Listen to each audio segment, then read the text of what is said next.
Pour cette première chronique d'automne, je vous emmène avec moi à la rencontre de Myriam, une jeune garnisseuse et tapissière pas comme les autres. Pas une pâtissière, mais bien une tapissière.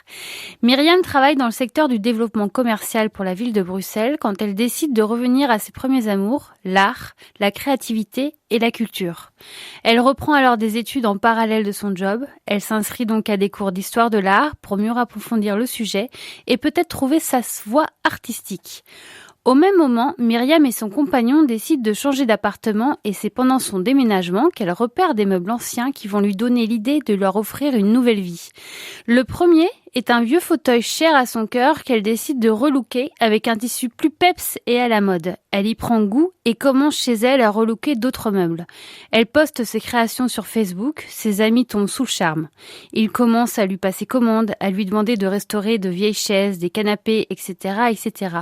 De fil en aiguille, et c'est le cas de le dire, ils en parlent à leurs amis qui en parlent à d'autres amis. C'est tout simplement comme ça qu'elle se fait connaître grâce aux bouche à oreille. Face à cet engouement, Myriam lâche son boulot à la ville de Bruxelles et crée sa propre entreprise en avril dernier. L'atelier qu'elle a improvisé dans son appartement devenant vite trop petit, elle cherche un local plus spacieux pour en faire son nouvel espace de travail et recevoir sa clientèle. Elle trouve un chouette endroit dans une pépinière d'entreprise au Tanneur, tout près du célèbre marché dans le quartier des Marolles. C'est d'ailleurs ici que je l'ai rencontrée pour l'interviewer. Briques rouges sur les murs, peinture colorée sur d'autres, tissus fleurés ou wax prêt à être posé sur les fauteuils, c'est beau, chaleureux et joyeux. Ça me donnerait presque envie de venir travailler ici, moi. Elle appelle sa marque Machao. Machao est un mot berbère qui vient d'un conte que Myriam adorait pendant son enfance.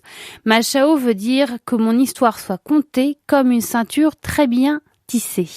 Un parfait écho à son activité, à la couture et aux anciens meubles dont elle prolonge l'histoire. En quelque sorte, elle les déshabille et les rhabille avec des matières et des couleurs plus tendance, prêts à avoir une seconde vie. D'ailleurs, quand j'y suis allée, Myriam venait de terminer un canapé des années 30 avec un tissu bleuté et imprimé de fleurs japonaises. C'était magnifique.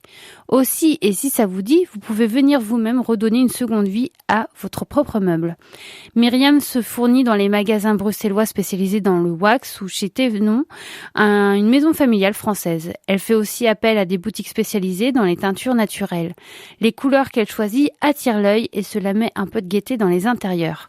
Ce qui plaît à Myriam dans son nouveau métier, c'est de chiner, de chercher le tissu, accorder les matières et les couleurs, redonner vie à des meubles qui comptent pour ses clients. Je vous invite alors à aller jeter un petit coup d'œil à son atelier au 62 rue des Tanneurs à Bruxelles. Vous pouvez aussi la retrouver sur son site internet www.machao.design ou encore sur son compte Instagram ou Facebook sous le nom de machao.design. Alors, êtes-vous prêt à mettre de la couleur dans votre